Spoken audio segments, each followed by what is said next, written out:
and welcome back to my channel. It's time for my January book wrap up and to take a look at the books that I read during the month of January and my thoughts on them. This might actually be a little bit of a long video because surprisingly I managed to finish 12 books in January, which I didn't think would be possible. I'm hoping my voice holds out for this. I'm still not 100% well. So my voice may come and go during this video. Hopefully it sticks. But yeah, we're going to dive straight in there and look at the books that I read during January. First up was Pages & Co. Tilly and the Book Wanderers by Anna James. This was given to me as a Christmas present because I'd been eyeing it up whilst I was on holiday during December. So I'd been eyeing this up and I really wanted it. So I was gifted it for Christmas. It's an absolutely stunning book, both visually, because the front cover is beautiful, but so is the actual book. What?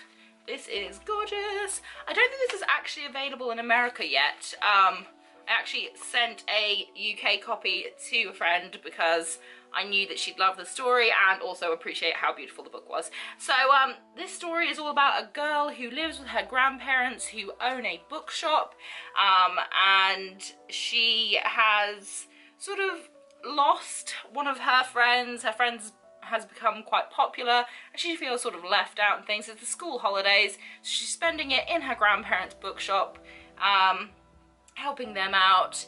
And basically it's a tale of discovering who her mum was. Her mum mysteriously disappeared when she was only small. So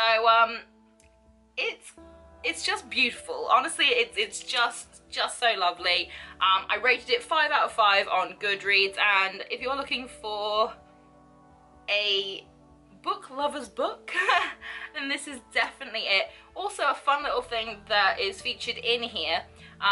A lot of old classics like Sherlock Holmes, Anne of Green Gables, Alice in Wonderland, they're all included in here. And at the back of the book, she's included those stories and a little bit about them to try and encourage young readers to read some of the older classics.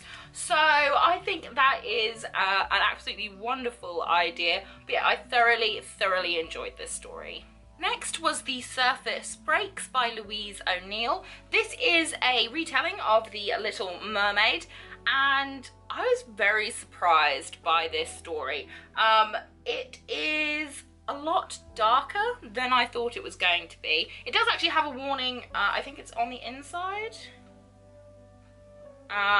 There is a warning in there that it is quite dark and there are scenes that might be disturbing to younger people, but it's a story of sisterhood, it's a story of loss, it's a story of heartbreak, it's a story of female empowerment, but it is very dark.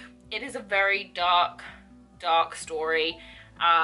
It's not all singing under the sea and happiness.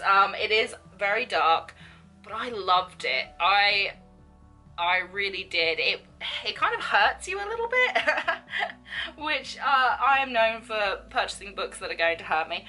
So it does hurt you a little bit. I really enjoyed it. It was very unexpected, but I loved it. I rated it 5 out of 5 on Goodreads. And honestly, if you're a fan of kind of darker twists on fairy tales, definitely pick this up. Next was City of Ghosts by V.E. Schwab, or Victoria Schwab. This was amazing and I loved it, and it's a very short middle grade book. There will be a sequel coming out soon, later on this year, which I'm very excited about. It's also been put up to have a TV series, although they're going to make the main character a little bit older in the TV series, but I'm looking forward to that as well. This is wonderful. This is all about a girl who can see ghosts.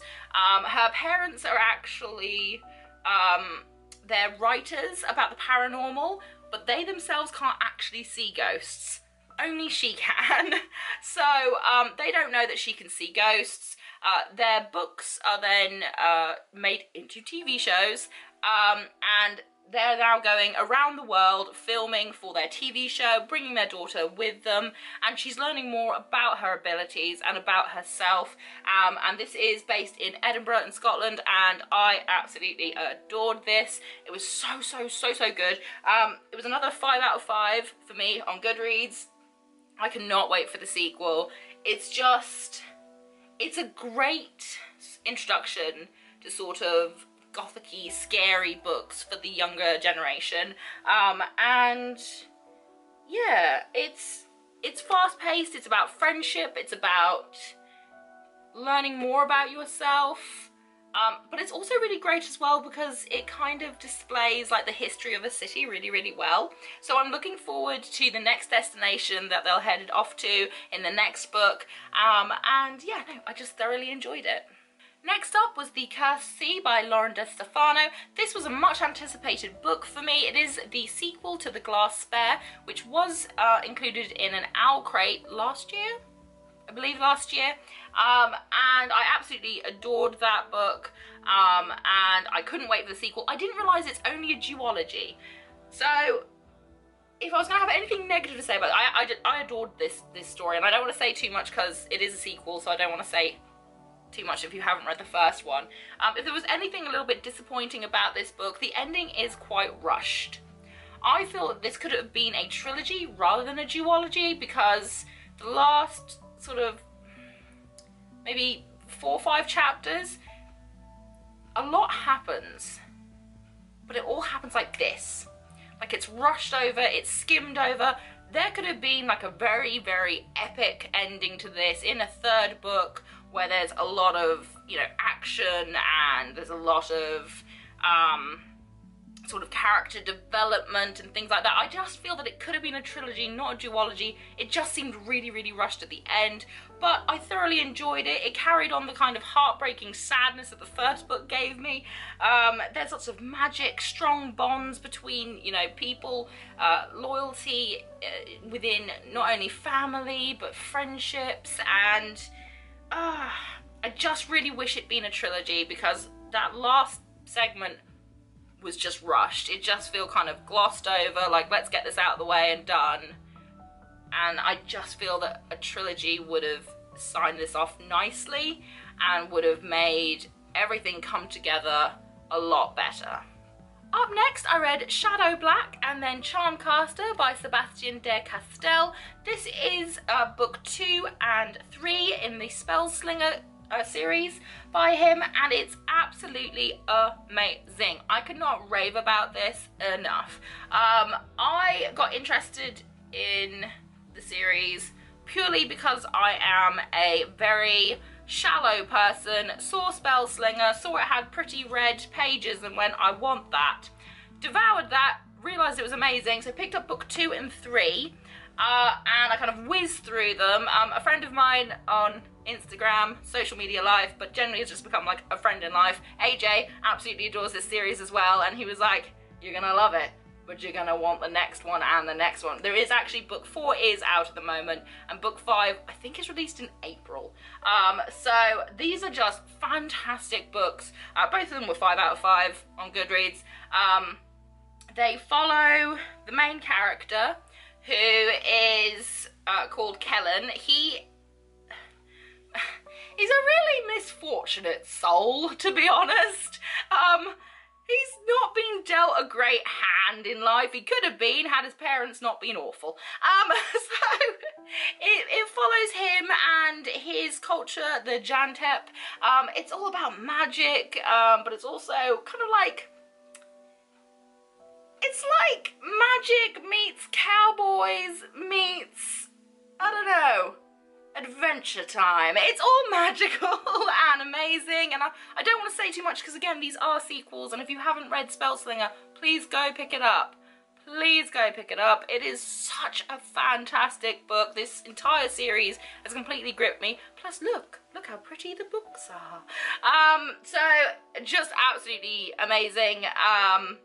Oh, there's just so much to say about it, and I don't want this video to be 50 hours long, but I would highly recommend going and picking up this series.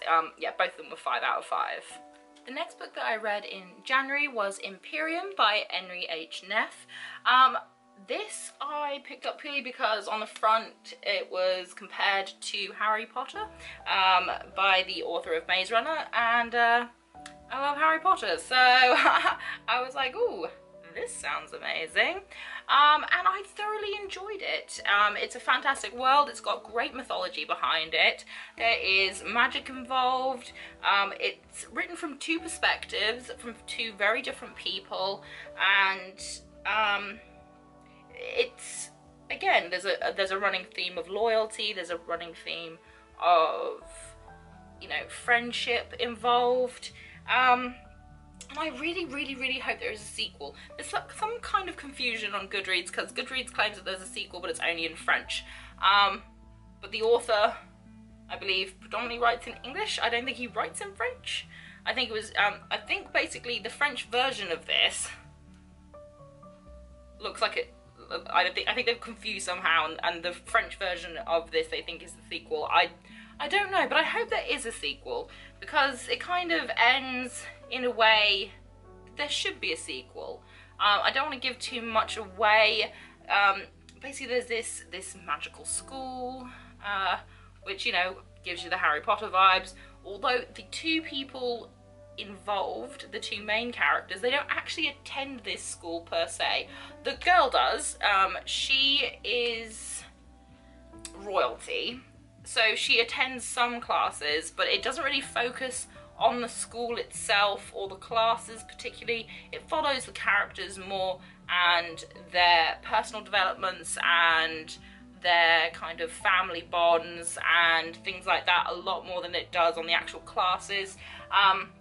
But it's just so well done, and I love that they've brought in a lot of mythology into it. That always makes me very happy. So it is very heavy in mythology as well as demonology and magic. It's just so wonderful. It was another 5 out of 5 read for me for Goodreads. I had a lot of really great books during January. January was a great reading month, to be honest. A lot of my books are 5 out of 5. They were just so good, and I absolutely adored this.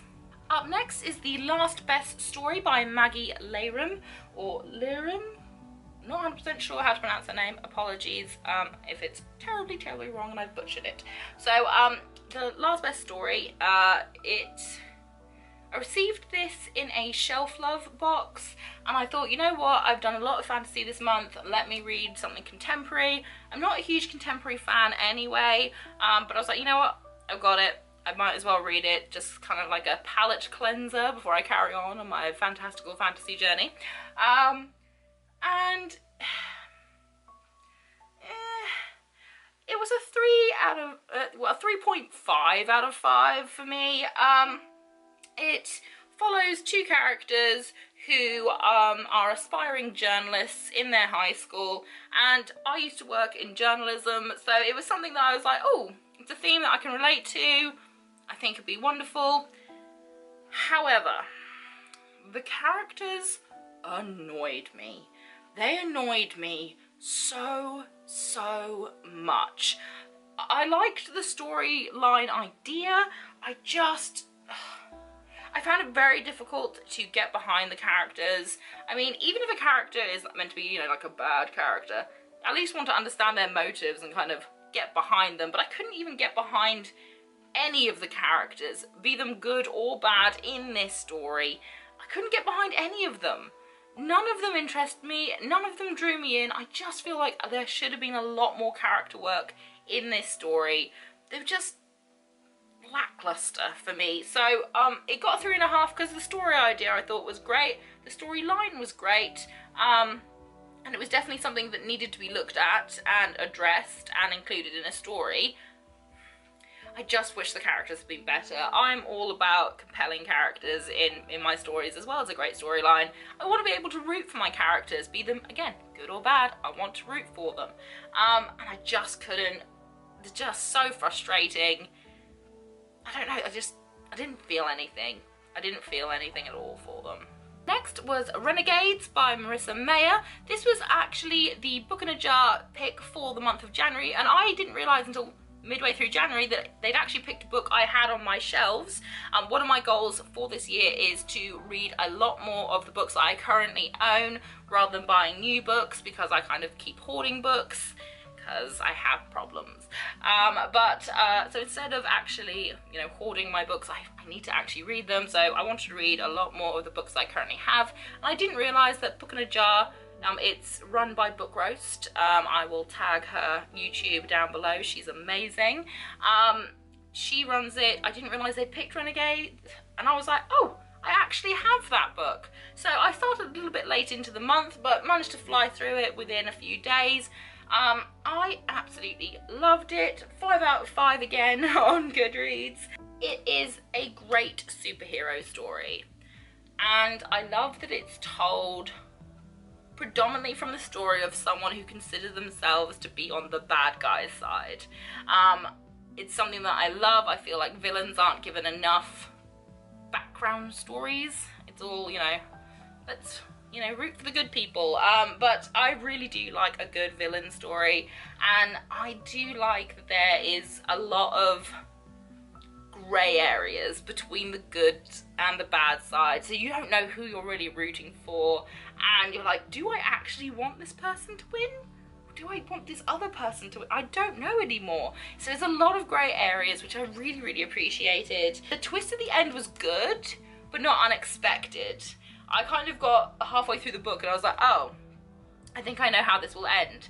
And I was right. And I was like, I'm glad I was right. There is a sequel to this, Arch Enemies, which I will hopefully be picking up because I have that many theories about all of the characters involved that I need to know if I'm right. So I will hopefully be picking up Arch Enemies once I've read a substantial amount of the books that I already currently own, and then I will move on and hopefully buy a few sequels to some of the books that I've read, and Arch Enemies will definitely be one because I have ideas and I really want to know if I'm right. But if you are a fan of superheroes and villains and magical powers, then definitely pick up this series.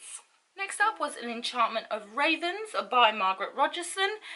This was a 4 out of 5 for me on Goodreads. I love anything to do with the Fae. I love fairies, I love magical alternate worlds. I love the idea of like humans and the Fae coexisting and all kind of trickiness that comes with that. And so this sounded like something that I would absolutely love, but it just fell a little bit short for me. I felt that some parts were just a little bit too rushed. I feel like you didn't get to really, again, it was just down to characters, I think. I don't think you really got like a good feel for the characters, and you couldn't really, again, root for them and want them to succeed. There was just something like something missing. So like, for instance, if you think Fae, fairies, you think Holly Black, amazing. World building, fantastic. Characters, depth. So I guess that's kind of my standard. It is Holly Black, Cassandra Clare sort of standard for the Fae, at least for the current times. And yeah, this just fell a little bit short for me, and I really wish that it had a little bit more oomph to it. I mean, it is a very short book, but I don't know, there was just something a little bit lacking from it. Up next was Story Thieves by James Riley. Now, unfortunately, this was only a 3.5 out of 5 for me, and I think that is because I read Tilly and the Book Wanderers at the beginning of January, and then I read this close to the end of January, and they have very similar themes. They have very similar themes where you have both a boy and girl protagonist, and they also have the theme of jumping into books, diving into stories. And I think that if I hadn't read Tilly, that I would probably have rated this higher. But because I'd read that and I absolutely adored it and I loved it and I thought it was fantastic, when I read this, I just found that particularly the character of Owen to be a little bit lackluster. He irritated me a little bit. I didn't think he brought much to the story. I don't know, something about him just irritated me, and which was disappointing because I was really prepared to thoroughly enjoy this, because I find the idea of, you know, jumping into your favourite books to be amazing. What book lover wouldn't want to have that ability? Who wouldn't want to jump into their favourite books and experience it along the characters they love? Everyone would love that. it just fell a little bit short for me, and I'm not sure if I'll pick up the sequel to it. It's just, yeah, it just fell a little bit short, and I wanted to like the characters a lot more than I did. Had it just followed like the female protagonist in this, I think maybe I would have enjoyed it more. Owen just seemed like an unnecessary character to have. He didn't seem to bring too much to the story. I don't know, he just bumbled along and kind of irritated me. So I'm not sure if I'll pick up the sequel to this. Just kind of lacking a little bit for me. And to finish off the month of January, I read The Lady's Guide to Petticoats and Piracy by Mackenzie Lee. I'd received the Gentleman's Guide to Vice and Virtue in an owl crate, so I was very excited that there would be a sequel and it would be following Felicity, because in the Gentleman's Guide, the main character Monty annoyed me. He annoyed me, but his sister Felicity didn't annoy me. I really quite liked her, and she wasn't featured enough in that first book. So when I found out that the second book would be following her, I was so excited, because I thought that she was just generally a much more interesting, well-rounded character.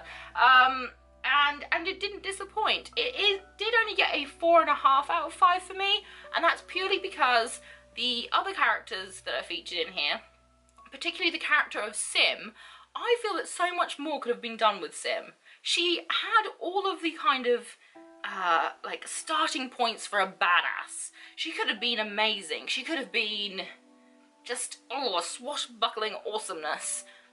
But I don't know, there was nothing given to her character. There was nothing, you couldn't really feel too much for her, but she had a very interesting story, I feel, that could have been told a lot better, and I feel there should have been more to her character. I mean, she was the daughter of a kind of pirate lord, as you will, and, you know, as a lot of women know, fighting for your place in this world, specifically in a world that is kind of, you know, male-dominated, you know, you get hard, you get tough. She had a lot of things that could have, like, been brought up and more said about her, more things done. I don't know. I just feel like the character of Sim could have been better, especially as a supporting character to how strong a character Felicity is. And I don't know, they just made her seem kind of wishy-washy, like she wasn't of any importance. And she was, because she is, and I don't want to spill too much about the book, but she was an important character, and I just found it really disappointing that she wasn't given enough spotlight and she wasn't given enough depth. And I feel like I would have really loved it had there been more given to her as a character. And that was it, all the books that I read in January. That was 12 books in total, which is a lot more than the 5 that I had set out. I have 5 books out for my February TBR as well, so I'm hoping that I can complete that and, again, extend it and add on some new ones.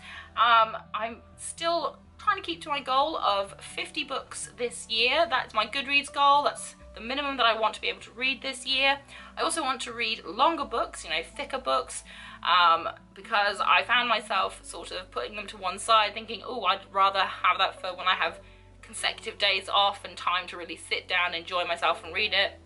I'm never going to find that time. I keep tricking myself into thinking that's going to happen.